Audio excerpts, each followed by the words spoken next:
बहुत समय पहले की बात है। सोनापुर नामक गांव में 3 बहनें प्रीति, कृति और श्रुति अपनी दादी के साथ रहा करती थी। दादी प्रीति और कृति से तो बहुत ज्यादा प्यार किया करती थी, लेकिन वह श्रुति की तरफ देखना भी पसंद नहीं करती थी।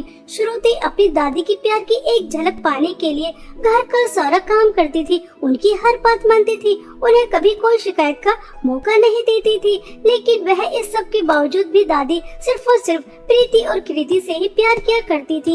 एक दिन वह बहुत सारी शॉपिंग करके लेकर आती हैं और प्रीति और कृति को आवाज लगाती हैं, कृति और प्रीति, मेरी दोनों शहजादी पोतियों, कहाँ हो? जरा बाहर तो आओ। देखो आज तुम्हारी दादी तुम दोनों के लिए कितना सब कुछ लेकर आई है। सुंदर सुंदर ड्रेस, सुंदर सुंदर कलर की नील पॉलिश, सुंदर सुंदर कलर की लिपस्टिक। आओ आओ, जल्दी आओ, जरा अपना सामान तो देखो। अरे वाह दादी जी, यह कितनी सुंदर सुंदर नेल पॉलिश है, लिपस्टिक है, ड्रेस है। कृति, अभी 2 दिन पहले ही तो हमने 50,000 रुपए की शॉपिंग की थी। दादी हमसे कितना ज्यादा प्यार करती है, और देखो आज ये बाहर अपने लिए शॉपिंग करने गई और फिर हम दोनों के लिए कितना सब कुछ लेकर आ गई। दादी आप बहुत अच्छी है। तुम दोनों मेरी आंखों का तारा हो, तुम्हें नहीं देखती तो मुझे सुकून नहीं मिलता, चैन नहीं आता। तुम दोनों के लिए नहीं करूंगी तो किसके लिए करूंगी? उस मनहूस श्रुति के लिए जिसने मेरे बेटे को मार दिया, बहू को मार दिया अपनी मनहूसियत से। खैर, मैंने भी किस मनहूस का नाम ले लिया। चलो तुम दोनों को सब कुछ अच्छा लगा ना? बस मैं खुश हूँ। इस तरह से तीनों दादी पोती आपस में हंस हंस कर बातें कर रही थी। वहीं दूर खड़ी श्रुति किचन में सबके लिए चाय बना रही थी और वह चाय बनाकर लेकर आती है तो उसके हाथ से चाय गिर जाती है और चाय गिरने की वजह से जो भी शॉपिंग का सामान था वह सब खराब हो जाता है और कृति का थोड़ा सा हाथ भी जल जाता है। यह देखकर दादी बहुत ज्यादा गुस्सा करती है और वह श्रुति को जोर से थप्पड़ मारकर कहती है, मनहूस, मेरी बेटी का हाथ जला दिया। मुझे अच्छी तरह से पता है कि तू मेरी दोनों पोतियों से जलती है, कि मैं इनसे प्यार करती हूँ ना, तुझसे नहीं करती। तुझसे मेरी पोतियों की खुशियाँ बर्दाश्त नहीं होती। मेरी बच्ची को कितना दर्द हो रहा होगा। चल जल्दी से ठंडा पानी लेकर आ। मनहूस, पता नहीं इंसान है या फिर डायन, कितने लोगों को खाकर तेरा पेट भरेगा। पहले तूने मेरे बेटे और बहू को खा लिया और अब मेरी पोतियों को भी मारना चाहती है। मनहूस। दादी, यह आप क्या हमेशा मुझे मनहूस मनहूस कहती रहती हैं? आखिर मेरी वजह से कैसे माँ पिताजी मर सकते हैं? वह तो एक कार एक्सीडेंट था और वैसे भी मैंने पढ़ा है मौत को कोई नहीं रोक सकता। जब जिसकी आनी होती है वह आकर ही रहती है, किसी की वजह से कोई नहीं मरता। दादी, आप इतनी छोटी बात क्यों नहीं समझती? मैं मनहूस नहीं हूँ। आप हमेशा मुझे मनहूस समझती हैं, मुझे प्यार नहीं करती। मैं भी आपकी प्यार की एक झलक पाने के लिए कितना सब कुछ करती हूँ, आपकी हर बात मानती हूँ, घर का सारा काम करती हूँ, लेकिन फिर भी आप मुझे गलत समझती हैं। प्रीति और कृति से कितना सारा प्यार करती हैं, सारा दिन ये शॉपिंग करती हैं, दोस्तों के साथ घूमती हैं, आपकी बात भी नहीं सुनती, फिर भी आपको उन्हीं से प्यार क्यों? दादी जी, इतना भेदभाव क्यों दादी? मैं आज भी उस दिन को भूली नहीं हूँ जिस दिन वह तेरे बर्थडे वाले दिन तेरा केक लेने गए थे और उस एक्सीडेंट में दोनों बहू और बेटे चले गए। तेरी वजह से बाहर गए और तेरी वजह से एक्सीडेंट हुआ, इसलिए तू मनहूस है। प्रीति और कृति का तू मुकाबला नहीं कर सकती। वह दोनों तो मेरी आंखों की ठंडक है और तू मेरा दिल जलाती है। तुझे देखने का भी दिल नहीं चाहता। हट जा मेरी आंखों से, दूर हो जा, चली जा यहाँ से। बेचारी श्रुति रोते हुए वहाँ से आ जाती है और घर का सारा काम करने के बाद अपने रूम में जाकर अपने माता पिता को याद कर बहुत रोती है। माँ पिताजी, आखिर कब तक दादी जी मुझे मनहूस समझती रहेंगी, मुझसे प्यार नहीं करेंगी? देखिए वो मुझे मनहूस समझती है, इसलिए मुझे कुछ भी नहीं दिलवाती। मेरे पास ना अच्छे कपड़े हैं, ना अच्छा मेकअप है, ना कोई और सामान। प्रीति और कृति से कितना ज्यादा प्यार करती है, उन्हें 50,000 रुपए यूं ही दे देती है शॉपिंग करने के लिए और खुद भी इतने सारे शॉपिंग करके लेकर आती है। वह दोनों फुल एंजॉय कर रही है अपने दोस्तों के साथ और मैं दादी को खुश करने के लिए घर का सारा काम करती हूँ, उनकी सेवा करती हूँ ताकि वह मुझसे प्यार करने लगे, लेकिन ये सब बेकार है। वह मुझसे कभी प्यार नहीं करेंगी, कभी प्यार नहीं करेंगी। इस तरह से श्रुति अपने माता पिता को याद करते हुए रोते रोते सो जाती है। ऐसे ही समय बीत रहा था। एक दिन अचानक दादी की बहुत ज्यादा तबीयत खराब हो जाती है और वह कृति और प्रीति को अपने पास बुलाती हैं और उनसे कहती हैं, प्रीति और कृति, मेरी प्यारी बच्चियों, मुझे पता है कि तुम मुझसे बहुत ज्यादा प्यार करती हो, इसलिए मैं तुम्हें जहाँ जाने के लिए कहूँगी तुम वहाँ जाने के लिए तैयार हो जाओगी और तुम सारे मुश्किलों का सामना करके मेरे लिए जादुई सोने और चांदी की नील पॉलिश की नदी से जादुई नील पॉलिश लेकर आओगी। दादी, आप क्या कह रही हैं? हमारे तो कुछ भी समझ में नहीं आ रहा। जादुई नील पॉलिश, मुश्किलों का सामना, आप कहना क्या चाहती हैं? साफ साफ कहिए ना। बेटा, मैंने सुना है हमारे गांव के बाहर जो जंगल है उसके पीछे एक पहाड़ है, वहाँ पर जादुई सोने और चांदी की नेल पॉलिश की नदी बहती है। अगर तुम वहाँ से जादुई नेल पॉलिश लेकर आ जाओगी तो मैं बिल्कुल ठीक हो जाऊंगी। मुझसे चला नहीं जा रहा, मेरे हाथ नहीं उठ पा रहे, उसे लगाते ही मैं बिल्कुल ठीक हो जाऊंगी। क्या बेटा, तुम वहाँ जाकर वह लेकर आ सकती हो? वहाँ जाना इतना आसान नहीं है, तुम्हें मुश्किलों का सामना करना पड़ेगा।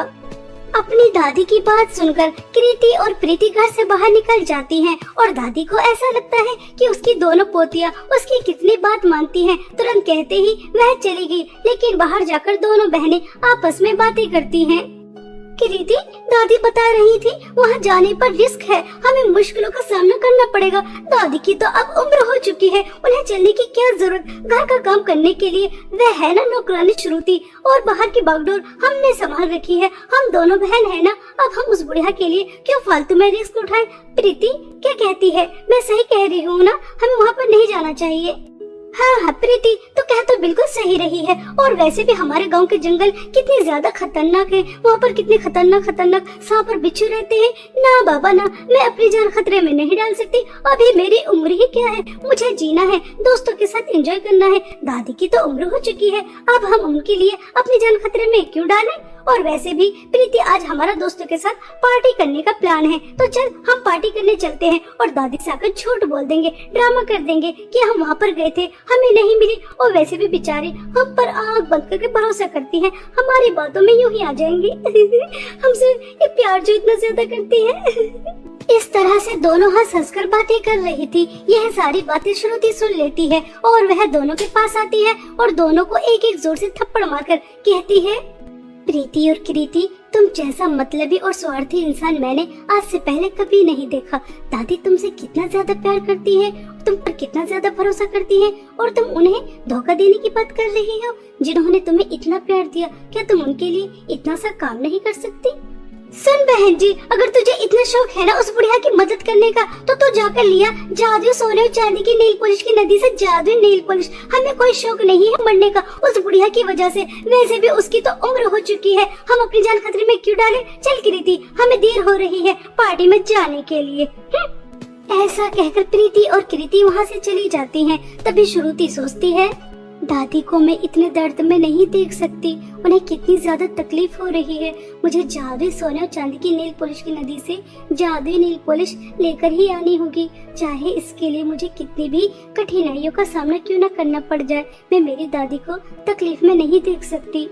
ऐसा सोचकर श्रुति जादुई सोने और चांदी की नेल पॉलिश की नदी से जादुई नेल पॉलिश लेने के लिए निकल जाती है। उस घने जंगल में उसे एक बहुत खतरनाक भालू नजर आता है जो श्रुति की तरफ हमला करने वाला होता है। तभी श्रुति अपनी जान बचाकर वहां से भाग निकलती है। कुछ दूर और चलने के बाद उसे दो जहरीले सांप मिलते हैं। श्रुति उनसे भी अपनी जान बचाकर निकल जाती है। बहुत मुश्किलों का सामना करने के बाद उसे जादुई सोने और चांदी की नेल पॉलिश की नदी मिल जाती है। और जैसे ही वह जादुई सोने और चांदी की नेल पॉलिश की नदी से जादुई नेल पॉलिश लेने वाली ही होती है, तभी वहाँ पर एक बहुत खतरनाक चुड़ैल आ जाती है और वह श्रुति से कहती है, बेवकूफ लड़की, तूने यहाँ पर आने की हिम्मत कैसे की? क्या तुझे पता नहीं यहाँ आना मना है? यहाँ इंसान आते तो अपनी मर्जी से हैं, लेकिन जाते मेरी मर्जी से हैं। और मेरी मर्जी उस इंसान को भेजने के लिए नहीं होती, उसे खाने की होती है। अब मैं तुझे तल कर, भून कर, नमक मिर्च डालकर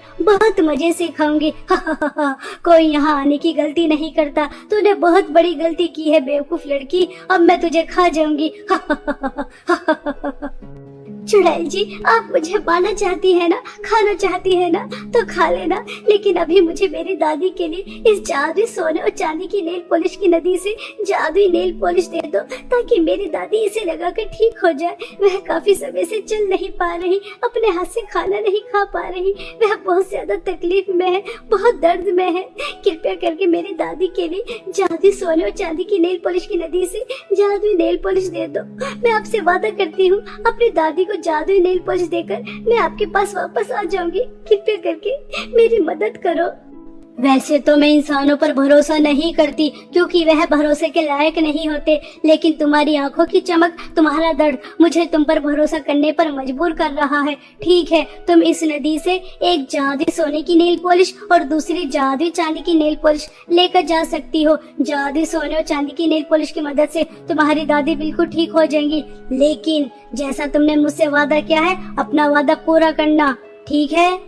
चुड़ैल की बातें सुनकर श्रुति खुश हो जाती है और वह जादुई सोने और चांदी की नेल पॉलिश की नदी से जादुई सोने और चांदी की एक एक नेल पॉलिश लेकर घर वापस जा रही थी। तभी रास्ते में उसे कृति और प्रीति मिलती हैं और वह उससे जादुई सोने और चांदी की नेल पॉलिश लेकर घर चली जाती हैं और अपनी दादी से कहती हैं, यह लीजिए दादी, जादुई सोने और चांदी की नेल पॉलिश। हम बहुत मुश्किलों का सामना करके आपके लिए यह लेकर आए हैं। हमारी जान जाने वाली थी, लेकिन हमने अपनी जान की परवाह भी नहीं की और आपके लिए जादुई सोने और चांदी की नेल पॉलिश लेकर आए हैं। यह लीजिए, जल्दी से लगा लीजिए। दादी जैसे ही वह जादुई सोने और चांदी की नेल पॉलिश अपने हाथों और पैरों पर लगाती हैं, तो वह बिल्कुल स्वस्थ हो जाती हैं। उनके हाथ और पैर हिलने लगते हैं। तभी दादी उठने के बाद कृति और प्रीति को जोर से थप्पड़ मारती हैं और उनसे कहती हैं, तुमने क्या मुझे बेवकूफ समझा है? ये बाल क्या मैंने धूप में सफेद किए हैं? मुझे पता नहीं कि यह जादुई सोने और चांदी की नेल पॉलिश अपनी जान पर खेलकर कौन लेकर आया? श्रुति बेटा, आओ मेरे पास आओ। मैंने हीरे को पहचानने में कितनी ज्यादा गलती कर दी। हीरे को पत्थर और पत्थर को हीरा समझ बैठी। प्रीति और कृति, जो भी जादुई सोने और चांदी की नेल पॉलिश की नदी के पास जाता है तो उसकी तस्वीर उसके सामने आ जाती है। श्रुति बेटा, तुमने उस चुड़ैल से वादा क्यों किया? अब तुम्हें अपना वादा पूरा करना होगा। तुमने मेरी जान बचाने के लिए अपनी जान खतरे में डाल दी। मुझे माफ कर दो, मैंने तुम्हें कितना गलत समझा। हो सके तो मुझे माफ कर दो। तुम कितनी अच्छी हो बेटा। दादी कोई बात नहीं, मुझे आपका प्यार मिल गया, मानो दुनिया की सारी खुशियाँ मिल गई। मुझे इस बात का बिल्कुल भी अफसोस नहीं कि अब मुझे मेरी जान देनी पड़ेगी। आप खुश हैं, आप मुझसे प्यार करती हैं, मेरे लिए यही काफी है। श्रुति ऐसा कह ही रही थी, तभी वहाँ पर एक परी आती है और वह श्रुति से कहती है, श्रुति तुम्हें कहीं जाने की जरूरत नहीं है। मैं तो बस जंगल के रास्ते लोगों को परेशान करके चुड़ैल बनकर उनकी परीक्षा लेती हूँ। तुम अपनी परीक्षा में पास हो चुकी हो, तुम बहुत अच्छी हो। अब तुम सारी जिंदगी अपनी दादी के साथ हंसी खुशी रह सकती हो। ऐसा कहकर वह परी वहाँ से चली जाती है। तभी दादी कृति और प्रीति से कहती हैं, प्रीति और कृति, बहुत ऐश की काट ली तुमने। अब तुम्हें सीधा करने का समय आ गया। अब तुम दोनों स्टोर रूम में रहोगी। तुम्हारी पॉकेट मनी बिल्कुल बंद। अब तुम बाहर भी नहीं जाओगी। अब घर में रहकर घर का सारा काम करोगी। समझ आ रही है? इसी तरह तुम सीधी होगी। इस तरह से दादी प्रीति और कृति को पनिशमेंट देती हैं, उनसे घर का सारा काम करवाती हैं और इसी तरह श्रुति के अच्छे स्वभाव और नेक दिल की वजह से उसे जादुई सोने और चांदी की नेल पॉलिश की नदी से जादुई नेल पॉलिश मिली, जिसकी मदद से उसे अपनी दादी का प्यार मिल गया, जिसके लिए वह बचपन से तरस रही थी और अपनी दादी के साथ वह एक हंसी खुशी जीवन बिताती है। बहुत समय पहले की बात है। रामपुर नामक गांव में काजल अपनी सौतेली मां कावेरी और सौतेली बहन नैना के साथ रहा करती थी। कावेरी और नैना दोनों ही बहुत ही ज्यादा दुष्ट और बुरे स्वभाव की थी। वह बेचारी काजल को बिल्कुल भी पसंद नहीं किया करती थी। काजल के पिता शहर में काम किया करते थे और वह जब भी आते थे तो कावेरी और नैना उनके सामने काजल से बहुत प्यार करती थी और जैसे ही वह शहर चले जाते तभी वह अपने असली रूप में आ जाती और बेचारी काजल की बहुत ज्यादा पिटाई भी क्या करती थी। घर का सारा काम उसी से ही कराती और पहनने के लिए भी फटे पुराने कपड़े देती और खाने के लिए 2 दिन में सिर्फ एक ही बार देती थी और अगर काम करने में कुछ गलती हो जाती, कुछ टूट फूट जाता तो उसकी बहुत ज्यादा पिटाई भी क्या करती थी।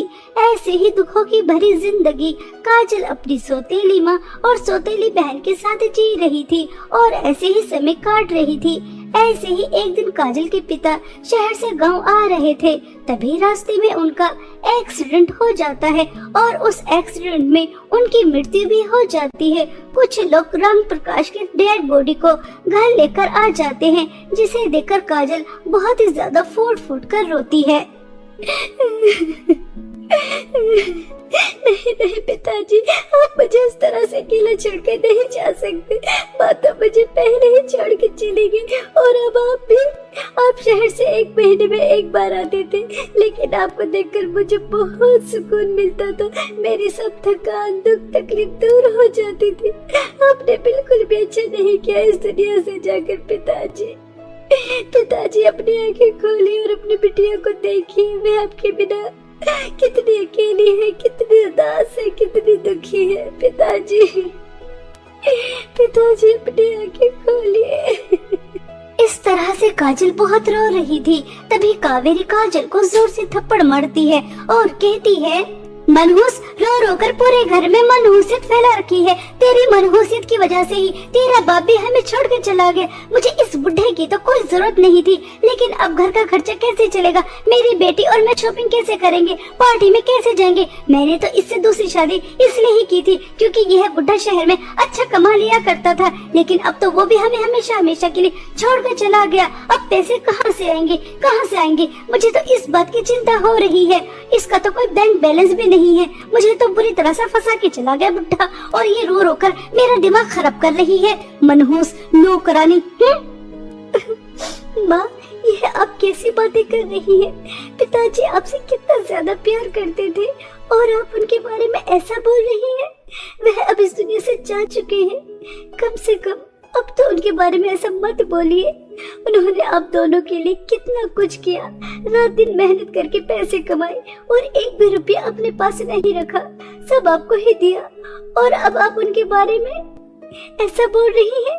ये सब आपको शोभा नहीं देता माँ, शोभा नहीं देता। इस तरह से काजल पहली बार अपनी सौतेली माँ को हिम्मत करके जवाब दे देती है और कुछ समय बाद राम प्रकाश का दाह संस्कार भी हो जाता है। ऐसे ही कुछ दिन बीत जाते हैं। दोनों माँ बेटियों को पैसों की चिंता हो रही थी कि अब घर में पैसे कहाँ से आएंगे, जिसकी वजह से वह पहले की तरह ऐश की जिंदगी जी सकें। तभी नैना अपनी माँ से कहती है, मम्मी, आपको पैसों की टेंशन क्यों हो रही है? आपको पता नहीं हमारे घर में एक नौकरानी रहती है जो कि मेरी सौतेली बहन है। अब वह हमारे लिए पैसे कमा के लेकर आएगी, तभी हमारे घर में रह सकती है। आपने चालाकी से सारी प्रॉपर्टी तो अपने नाम करा ही ली है। अगर वह हमारे लिए नौकरी नहीं करेगी, पैसे नहीं कमाएगी, तो सिंपल उसे धक्के मारकर घर से बाहर निकाल देना। कैसा लगा आपको मेरा आइडिया? जल्दी बताइए ना मम्मी। अरे वाह मेरी प्यारी बच्ची, तूने मुझे कितना अच्छा आइडिया दे दिया। मैं तो बेकार में ही टेंशन ले रही थी। तूने बिल्कुल सही कहा। अब हमारे लिए पैसे कमाएगी, हमारे लिए भीख मांग के लेकर आए, या लोगों के घरों में झाड़ू पोछा करे, मजदूरी करे, कुछ भी करे, हमें क्या मतलब? हमें तो बस पैसे चाहिए, पैसे, जिससे हम ऐश कर सके। ऐसा कहकर कावेरी काजल के पास जाती है और उससे कहती है, सुन मनहूस, मैंने और मेरी बेटी ने फैसला किया है, अगर तू इस घर में रहेगी तो तुझे बाहर जाकर काम करना होगा, और तू जो भी पैसे कमाएगी वो तू हमें लाकर देगी, तभी तू इस घर में रह पाएगी, वरना हम तुझे इस घर से धक्के मार के निकाल देंगे। यह घर मेरे नाम है, इस पर तेरा कोई अधिकार नहीं। हमें कोई फर्क नहीं पड़ता कि तू क्या काम करेगी। लोगों के घरों में झाड़ू पोछा कर, मजदूरी कर, भीख मांग, कुछ भी कर, लेकिन हमें पैसे चाहिए। तो सुबह 4 बजे उठेगी, घर के सारे काम करेगी, हम दोनों के लिए नाश्ता बनाएगी, घर के सारे काम करने के बाद उसके बाद नौकरी करने जाएगी, और शाम को आकर हमारे लिए स्वादिष्ट स्वादिष्ट पकवान भी बनाएगी। समझ रही है ना मनहूस, मैं तुझसे क्या कह रही हूँ? माँ, मैं बाहर काम करने तो जा सकती हूँ, लेकिन सुबह जल्दी उठकर पहले मैं घर के काम करूँ, फिर उसके बाद नौकरी करने जाऊँ, और फिर शाम को आकर आप लोगों के लिए खाना भी बनाओ। यह तो बहुत ज्यादा हो जाएगा। घर के काम आप कर लेना और बाहर के काम मैं कर लूंगी। इस तरह मिलजुल कर हम आपस में काम कर लेंगे तो अच्छा रहेगा, वरना मेरे ऊपर तो ज्यादा काम हो जाएगा। काजल के मुंह से यह बातें सुनकर कावेरी को बहुत ही ज्यादा गुस्सा आ जाता है और वह बेचारी की बहुत ज्यादा पिटाई करती है और उसे कहती है, अच्छा तो मनुष्य तेरे इतने पढ़ निकल कर आ गए कि अब तो मुझसे और मेरी बेटी से काम करने के लिए कहेगी। आज तो तूने यह गुस्ताखी कर ली है। अगर आज के बाद तूने मुझसे या मेरी बेटी से कोई भी काम करने के लिए कहा तो मैं तुझे जान से भी मार सकती हूँ। मुझे आज के बाद इतना ज्यादा गुस्सा दिलाने की कोशिश मत करना, वरना तेरे लिए खतरा हो जाएगा। हम दोनों सिर्फ माँ बेटी आराम करने के लिए हैं, शॉपिंग करने के लिए, पार्टी करने के लिए हैं, और तू नौकरानी सिर्फ काम करने के लिए, पैसे कमाने के लिए है और कुछ नहीं। हम पैसे उड़ाएंगे और तू पैसे कमाएगी, समझ रही है ना? या फिर दिखाऊं तुझे अपना असली रूप, मनहूस।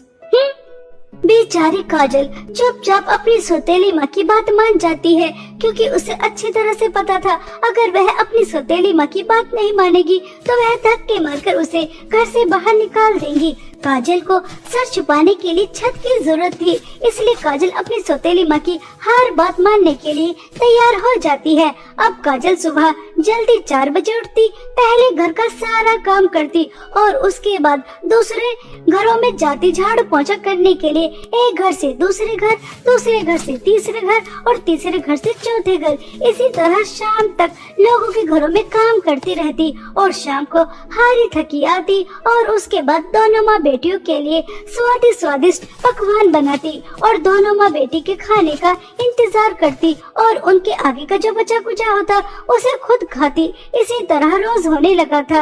एक दिन काजल काम करके शाम को घर वापस आ रही थी, तभी उसे मॉल में सेल लगी नजर आती है और वह अपने लिए कुछ शॉपिंग कर लेती है। जब वह शॉपिंग करके घर वापस आती है तो दोनों माँ बेटी उसके हाथ में शॉपिंग बैग देखकर आग बबूला हो जाती है और नैना वह शॉपिंग बैग छीनकर उसको जोर से थप्पड़ मारकर कहती है, क्यों रे महारानी, तेरी इतनी हिम्मत हो गई कि तू अपने लिए इतनी सारी शॉपिंग करके लेकर आई, 4 पैसे कमाने लगी तो तू अपनी औकात भूल गई। तुझे पता नहीं तो इस घर की नौकरानी है, तो अपने लिए कुछ भी नहीं खरीद सकती, खाने से लेकर पहनने तक हम तुझे देंगे। तेरी हिम्मत कैसे हुई यह सब लेकर आने की? चल यहाँ से दफा हो, यह सब कुछ अब मेरा है। तुझे मैंने अभी कुछ दिन पहले ही अपने पुराने कपड़े दिए थे, पुराना पर्स दिया था, उसी से अपना गुजारा कर। देखो तो कितनी शॉपिंग करके लेकर आई है मनहूस नौकरानी, चल हट यहाँ से। इस तरह से दोनों माँ बेटी हंसने लगती है और काजल के सभी शॉपिंग बैग अपने पास रख लेती हैं और उसे कुछ भी नहीं देती। यह सब देखकर काजल को बहुत दुख होता है और वह अपने माता पिता को याद कर बहुत रोती है। माँ, पहले आप मुझे अकेला छोड़ के चले गए, फिर पिताजी भी मुझे अकेला छोड़ के चले गए। आप दोनों को मुझे इतनी जल्दी छोड़ के जाने की क्या जरूरत थी? क्या आप दोनों को मेरे ऊपर जरा भी तरस नहीं आया? क्या आप दोनों के बिना यह मेरी जिंदगी कैसी हो जाएगी? मेरी जिंदगी नहीं लग रही। ऐसा लग रहा है जैसे बस मैं कोई रोबोट हूँ, काम करने के लिए ही बनी हूँ। मेरे अंदर तो इमोशंस है ही नहीं। मेरी सौतेली और सौतेली बहन मेरे ऊपर कितना जुल्म और अत्याचार कर रही है। आपको तो सब दिखाई दे रहा होगा। काश मैं भी आप लोगों के पास आ जाती तो कितना अच्छा रहता।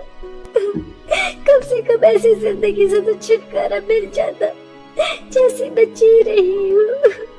अपने लिए एक सूट भी नहीं खरीद सकते, एक पर्स भी नहीं खरीद सकते। देखिए, थोड़ी सी शॉपिंग की वो भी मुझसे छीन ले। ऐसा सोचकर काजल बहुत ज्यादा रोती है और वह दोबारा से अगले दिन जल्दी उठती है, घर का सारा काम करती है और लोगों के घरों में झाड़ू पोंछा करने के लिए निकल जाती है। काजल काम करने के लिए जा रही थी, तभी उसे रास्ते में एक बूढ़ी औरत मिलती है। बहुत सारा सामान लेकर जा रही थी, लेकिन उनसे चला नहीं जा रहा था। तभी काजल उनकी मदद करती है, उन्हें उनके घर तक छोड़कर आती है। तभी वह बूढ़ी औरत काजल से कहती है, बेटा, तुम कितनी अच्छी हो। मैं कितनी दूर से आ रही थी, मुझे इतने सारे लोग बाग मिले, लेकिन किसी ने मुझे देखकर मेरी मदद करने के लिए नहीं कहा, और जैसे ही तुमने मुझे देखा तुरंत तुमने मेरी मदद की। खुश रहो बेटा, खुश रहो। काजल तुरंत उस बूढ़ी औरत की मदद करके अपने काम पर जाने के लिए जल्दी जल्दी जा रही थी। तभी उसे कहीं से आवाज आती है, अरे यहाँ कोई आसपास है क्या? कोई मुझे पानी पिला सकता है? मैं बहुत प्यासा हूँ, मुझे बहुत तेज प्यास लगी है। काजल वह आवाज सुनकर थोड़ी दूर चलती है तो एक हिरण प्यास के मारे करहा रहा था। काजल तुरंत नदी से पानी लेकर आती है और उस हिरण को पिलाती है। वह हिरण पेट भरकर पानी पी लेता है और फिर काजल से कहता है, काजल तुम कितनी अच्छी हो, तुम्हें काम पर जाने के लिए देरी हो रही थी, फिर भी तुमने मेरी आवाज सुनी, मुझे पानी पिलाया। पहले तुमने उस बूढ़ी औरत की मदद की, फिर मेरी मदद की। यह जानते हुए भी अगर आज तुम काम पर नहीं गई तो तुम्हारी सौतेली माँ और सौतेली बहन तुम्हारी कितनी ज्यादा पिटाई करेंगी। तुम्हारा दिल बहुत बड़ा है, कम ही लोग होते हैं जो अपने से पहले दूसरों के बारे में सोचते हैं, इसलिए मैं तुम्हारी मदद करना चाहता हूँ। यहाँ से कुछ दूर चलने के बाद तुम्हें जादुई सोने और चांदी की पर्स की नदी मिलेंगी। तुम वहाँ पर जाओ, वहाँ तुम्हारी सब दुख परेशानी दूर हो जाएंगी और ऐसे ही हमेशा दूसरों की मदद करती रहना। हिरण की बातें सुनकर काजल खुश हो जाती है और वह हिरण की बताई हुई जगह पर जाने के लिए निकल जाती है। तभी काजल को जादुई सोने और चांदी के पर्स की नदी मिल जाती है, जहां एक तरफ सोने के पर्स बह रहे थे और दूसरी तरफ चांदी के पर्स बह रहे थे। तभी जादुई सोने के पर्स से आवाज आती है, अगर तुम मेरे जादुई सोने के पर्स के अंदर हाथ डालोगी तो तुम्हें बहुत सारे सोने के सिक्के, हीरे जवाहरात मिलेंगे, लेकिन उससे पहले तुम्हें मेरे लिए एक काम करना होगा। मेरी शक्तियाँ दिन पर दिन कम होती जा रही हैं, इसलिए मेरे जादू सोने के पर्स की नदी को 10 बच्चों की बलि चाहिए। क्या तुम 10 बच्चों की बलि चढ़ाने के लिए तैयार हो? तभी तुम्हें यह जादू सोने का पर्स मिलेगा और तुम इस दुनिया पर राज करोगी। तुमसे ज्यादा अमीर कोई और हो ही नहीं सकता। काजल, मेरी भी शक्तियाँ दिन पर दिन कम होती जा रही है, लेकिन मैं तुमसे 10 बच्चों की बलि नहीं मांगूंगा।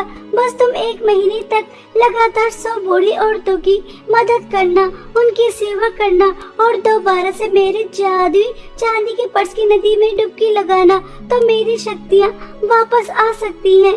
लेकिन उसके बदले तुम्हें कुछ नहीं मिल सकता, बस मैं जीवित रह सकता हूँ और मेरे पास तुम्हें देने के लिए कुछ नहीं है। अगर तुम ऐसा नहीं करोगी तो कुछ दिन बाद मैं खत्म हो जाऊंगा। अब तुम्हारे हाथ में है कि तुम मेरी मदद करना चाहती हो या फिर धन दौलत प्राप्त करने के लिए 10 बच्चों की बलि चढ़ाने के लिए तैयार हो। जादू चांदी के पर्स की नदी, मैंने सोच लिया है मुझे क्या करना है। मैं धन दौलत का लालच नहीं करूंगी। अगर मेरी वजह से किसी का भला हो जाता है तो इससे अच्छी बात क्या ही होगी। हमेशा मेरी माँ समझाती थी कि दूसरों की मदद करना चाहिए, धन दौलत का कभी लालच नहीं करना चाहिए। धन दौलत क्या है, एक न एक दिन वह खत्म ही हो जाती है, लेकिन अगर तुम किसी की मदद करते हो तो वह हमेशा तुम्हें याद रखता है और मुसीबत के समय तुम्हारी मदद भी जरूर करता है। इसलिए मैं तुम्हारी मदद करना चाहती हूँ, मुझे धन दौलत नहीं चाहिए। ऐसा कहते ही काजल वहाँ से जाने लगती है। तभी जादू चांदी के पर्स की नदी से आवाज आती है, काजल, तुम्हें यहाँ से जाने की कोई जरूरत नहीं है। तुमने धन दौलत का लालच नहीं किया, तुमने दूसरों की मदद करने का फैसला किया। मैं तो बस तुम्हारी परीक्षा ले रही थी और कुछ नहीं। तुम अपनी परीक्षा में पास हो चुकी है। अब तुम जादू चांदी के पर्स की नदी से एक जादू चांदी का पर्स लेकर जा सकती हो। जब भी तुम इसके अंदर हाथ डालोगी तो तुम्हें पैसे ही पैसे मिलेंगे। इस जादू चांदी के पर्स के पैसे कभी खत्म नहीं होंगे।